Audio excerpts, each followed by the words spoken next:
This is the story of a single catastrophic miscalculation. In less than 48 hours, what Queen Camilla believed would be her crowning public relations triumph turned into the most humiliating institutional dressing down of her life. Standing in the Grand Hall of Buckingham Palace, surrounded by international dignitaries, she did not yet realize that the trap she had set for what Camilla just realized behind closed doors is that a crown does not grant you absolute power when the people who truly control the monarchy decide you have gone too far. This video will unpack the secret power grab Camilla attempted under the guise of royal protocol, how Prince William and Princess Catherine uncovered the digital paper trail of her conspiracy, the silent and ruthless retaliation that followed, and the devastating realization that despite her title, Camilla actually owns absolutely nothing. To understand the gravity of this collapse, we must first look at the illusion of absolute power she had so carefully constructed. For 30 years, Camilla played the ultimate long game. She endured the public scorn, slowly maneuvering her way from the shadows into the ultimate spotlight. Her goal was never just to marry Charles, it was the systematic institutional erasure of Diana's legacy. As she ascended to the throne, she began to push boundaries, attempting to elevate her own non-royal children while asserting dominance over the true heirs. She believed she had Charles completely controlled, wrapped in a protective bubble where her word was final. She felt untouchable, but beneath this veneer of supreme authority lay a staggering commercial desperation. A title without public adoration is a very fragile thing. Camilla knew that to cement her legacy and validate her reign, she desperately needed the one currency she could not buy, which was the authentic affection of Prince William's children.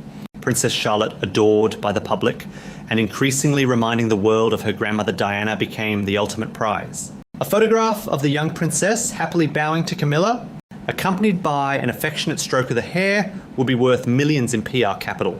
It would signal to the world that Diana's own bloodline had finally submitted to the new queen. On an early May evening, Buckingham Palace was hosting a major Commonwealth reception. The Grand Hall glittered under crystal chandeliers filled with international media and foreign dignitaries. It was the perfect stage. But what looked like a routine royal engagement was actually a meticulously calculated ambush.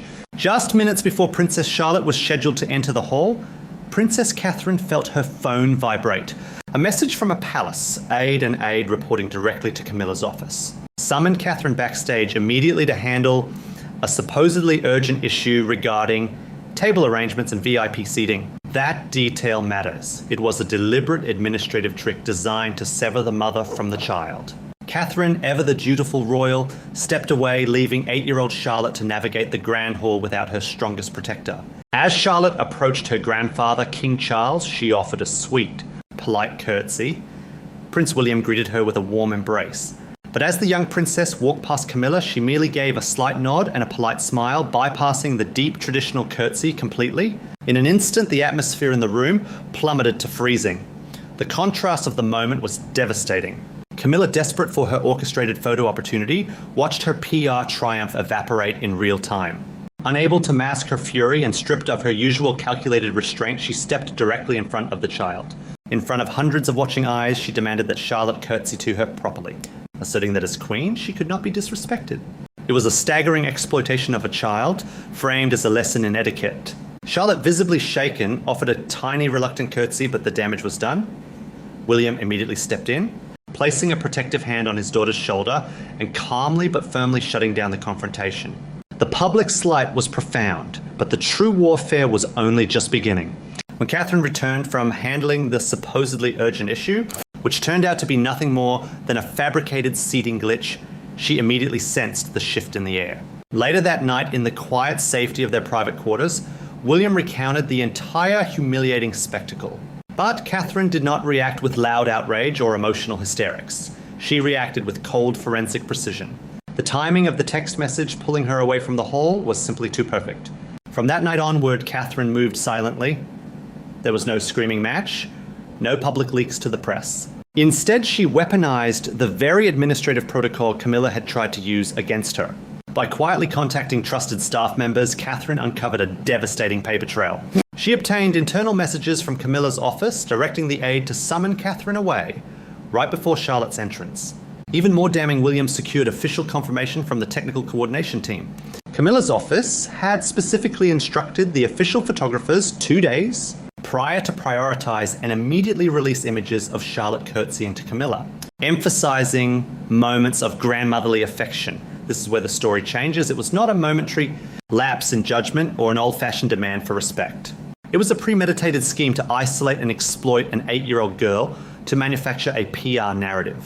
Catherine and William realized that Camilla was treating their daughter as a disposable pawn on a chessboard of commercial image rehabilitation. The moral outrage was absolute, but the execution of their revenge would be entirely silent. They did not confront Camilla directly. They went straight to the institutional architecture of the monarchy. Armed with undeniable proof, Catherine and William presented the complete dossier to King Charles in a private closed-door meeting at Clarence House. They laid out the fake summons, the photography directives, and the emotional toll on the young princess. They did not ask for an apology. They demanded a structural restructuring of access. The trap had been perfectly laid, and now it snapped shut. Within 24 hours, what appeared to be routine schedule updates began trickling through the palace network. But to those who knew how to read the institutional language, it was a total dismantling of Camilla's empire. Her office was quietly stripped of all clearance regarding the Wales children. Access codes to family coordination systems were quietly revoked.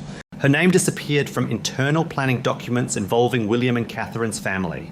Camilla, sitting in her private sitting room, suddenly found her administrative reach severed. She picked up her phone to demand answers from the scheduling department, only to be met with the polite, icy response that all protocols involving the young royals now required the direct, exclusive authorization of the Princess of Wales. She was entirely locked out, and as she realized the sheer silent efficiency with which Catherine had just erased her authority, a much darker, far more terrifying truth began to dawn on her about who actually holds the real power in this institution, and what King Charles would do when forced to choose. The immediate aftermath of Catherine's administrative strike left Queen Camilla cornered in a way she had never experienced in her 3 decades of royal maneuvering, stripped of her access to the Wales family schedule, and locked out of the coordination channels. She retreated to her only remaining source of absolute authority. She went to King Charles. In the quiet confines of his private study, a room where she had historically dictated terms and molded his perspective, Camilla laid out her grievances. She framed the restriction of access as an insult to the crown itself, demanding that Charles override William and Catherine. She expected the king to summon his son, issue a royal reprimand, and restore her carefully curated illusion of dominance. Instead, she was met with a devastating, defining silence. King Charles, a man who had spent his entire life protecting his own image, looked at his wife, and for the first time chose the preservation of the institution over her personal demands. He had seen the meticulous dossier Catherine provided. Charles understood a fundamental truth about the modern monarchy that Camilla had arrogantly ignored. The survival of the crown does not rest on the Queen Consort. It rests entirely on Prince William, Princess Catherine, and their children. To cross the Wales family over a fabricated public relations stunt would be institutional suicide. Charles offered Camilla no defense, no intervention, and no comfort. He simply told her that the matter of the children was closed and that Catherine's protocols would stand. That silence was the psychological climax of Camilla's collapse. It was the moment the glittering facade cracked, revealing the staggering reality of her commercial desperation.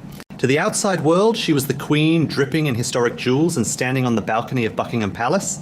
But behind the iron gates, the structural truth of her position was terrifyingly fragile. Camilla suddenly realized that despite the title, she actually owns absolutely nothing. The illusion of absolute power had masked a profound vulnerability. The immense wealth, the sprawling estates, the billion-dollar Duchy of Cornwall, it all belongs to Prince William. The properties she enjoys, the operating budgets that fund her private offices. The very ground she walks on in the countryside are overwhelmingly controlled by the heir to the throne. Her title is a courtesy granted by marriage, carrying no structural financial independence or territorial power. For years, she had operated under the assumption that her influence over Charles translated to institutional ownership. But as Catherine severed her access with cold administrative precision, Camilla was forced to stare into the abyss of her own future. She was looking at a preview of a world where Charles was no longer there to protect her. A world entirely owned and operated by the very people she had just attempted to manipulate. The shift in power was immediate, visual, and devastating. Following the closed-door reckoning, the subtle humiliations began to manifest in plain sight, executed with flawless restraint. What viewers noticed at subsequent royal gatherings was a complete architectural redesign of the family hierarchy. Camilla was no longer positioned near Princess Charlotte. At major public ceremonies, the official photographs released by the palace quietly shifted in composition. They featured King Charles standing directly with William, Catherine, and their children. While Camilla was frequently sidelined or framed out of the central bloodline narrative, but it was the invisible changes that carried the most devastating, deeper meaning. Royal insiders noted that when Camilla's staff needed to coordinate appearances at certain private estates managed by the duchy, they were no longer granted automatic clearance. They were routed through Catherine's private office. They were forced to submit formal requests, essentially asking permission from the Princess of Wales to move within her husband's empire. There were no public shouting matches, no leaked tabloid hit pieces from the Wales camp. There was only the weaponization of the administrative protocol. It was the silent execution of revenge. This is where the story transcends a simple disagreement over a curtsy. It is a story about the restoration of a legacy. For Prince William, watching Camilla exploit his daughter triggered a deeply ingrained institutional trauma. He had grown up watching his mother, Diana, be fed to the media machine. Crushed by a palace system that prioritized public relations over human protection, Camilla had spent 30 years trying to erase Diana's legacy, trying to rewrite the history books to position herself as the rightful, universally adored matriarch. But in her desperate reach to use Princess Charlotte as a prop, she made a fatal miscalculation. She forced William and Catherine to operate the very machinery that had once failed Diana. Instead of being crushed by the system, Catherine mastered it. She did not complain. She did not cry to the press. She simply rewrote the rulebook and locked the doors. In protecting Charlotte, William and Catherine ensured that Diana's bloodline would never again be exploited. For the commercial rehabilitation of the woman who caused her so much pain, ultimately, what Queen Camilla realized behind those closed doors is that true power does not need to demand a curtsy. True power is quiet. It is the ability to dismantle an opponent's entire empire without ever raising your voice. Camilla may wear the crown, but she was taught a brutal, unforgettable lesson about who actually reigns. The game she had played for 3 decades was finally over, checkmated by a mother's iron will and a son's silent vow to never let history repeat itself. If you found this forensic breakdown of royal power dynamics insightful, share your thoughts in the comments below. How do you view Catherine's silent administrative retaliation compared to the loud public relations battles of the past? Be sure to like this video, subscribe to the channel, and turn on notifications so you never miss our deep dives into the hidden truth behind the headlines. Thank you for watching, and we will see you in the next analysis.